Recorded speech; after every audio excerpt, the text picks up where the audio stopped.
Alors, bonjour à tous. Je vois beaucoup de personnes parler de confiance en soi partout. Il y a beaucoup de coachs qui en parlent, beaucoup d'articles et beaucoup de choses qui nous incitent à la confiance en nous, qui nous donnent des petites astuces, des petits conseils pour avoir confiance en soi. Alors, ma vidéo aujourd'hui n'est pas pour vous rappeler tout ça, ou alors pour recommencer à vous dire tout ce que vous avez l'habitude d'entendre vis-à-vis du charisme, d'apprendre à avoir confiance en soi, mais de vous apporter un aspect,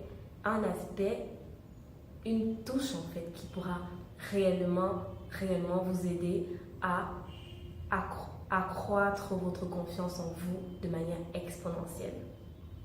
Alors si vous avez envie d'avoir cette astuce magnifique, tout simplement, regardez cette vidéo jusqu'à là. Alors, le moyen le plus stratégique, franchement, je dis bien le moyen le plus stratégique, le plus pertinent qui soit pour acquérir sa confiance en soi, c'est tout simplement d'apprendre à se connaître.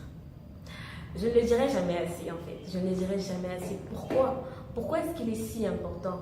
Pourquoi est-ce que c'est le meilleur moyen pour toi d'atteindre ta confiance en soi? Le souci est que, généralement, on peut avoir confiance en soi. Il y a des gens qui réussissent à avoir confiance en eux sans, bien sûr, même se connaître, sans même savoir.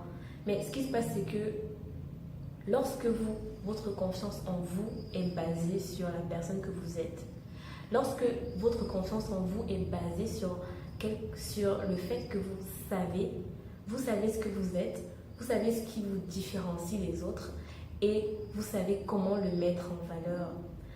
Alors cette confiance, elle est plus durable. Cette confiance, elle est solide, elle est bâtie sur du roc. J'aime bien utiliser cette phrase et non sur du sable. Elle est bâtie, elle est prête à affronter toutes les épreuves qui soient. Apprendre à se connaître, en fait, vous permet de savoir ce qui vous rend unique, ce qui vous rend différent et ce qui vous rend meilleur que les autres. C'est-à-dire que elle vous permet en fait d'avoir une clairvoyance même lors des échecs. Lorsque vous êtes face à un échec, lorsque vous n'avez pas bien fait quelque chose, vous n'avez pas réussi quelque chose, vous pouvez facilement vous relever et garder en fait cette confiance en vous parce que vous savez ce qui vous rend différent. Vous savez qu'il n'y a personne d'autre qui peut faire ça comme moi, alors j'ai quelque chose de spécial et je devrais avoir confiance en moi pour cela. Parce qu'il y a des fois, on a des situations dans la vie, on se réveille et on a envie de se dire, mais au final, je suis bonne à quoi? Au final, je suis bonne à quoi? Je suis bonne à rien? Qu'est-ce qui se passe? Qu'est-ce qui m'arrive? Pourquoi est-ce que les autres sont meilleurs? Pourquoi est-ce que j'ai l'impression que tout le monde est meilleur que moi? Tout simplement, si vous avez découvert en vous quelle est cette chose qui vous rend unique, si vous avez appris à cultiver votre singularité, à cultiver votre unicité, vous aurez toujours la réponse à cette question. Vous aurez toujours la réponse à la question de savoir qu'est-ce qui pourrait me donner confiance en moi, qu'est-ce qui pourrait me faire avancer davantage, qu'est-ce qui pourrait me faire ne pas baisser les bras.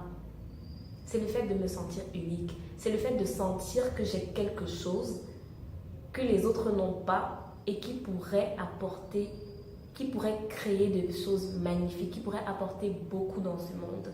Alors, j'espère que je vous ai apporté un tout petit plus comme d'habitude. Je vous souhaite de développer la personne que vous êtes, de développer votre singularité. On est tous uniques. Célébrez-le chaque jour, célébrez votre unicité. Alors, si vous avez aimé cette petite vidéo, partagez-la. N'hésitez pas à la partager si vous avez aimé et à aider d'autres personnes à bénéficier de cette astuce formidable. Merci.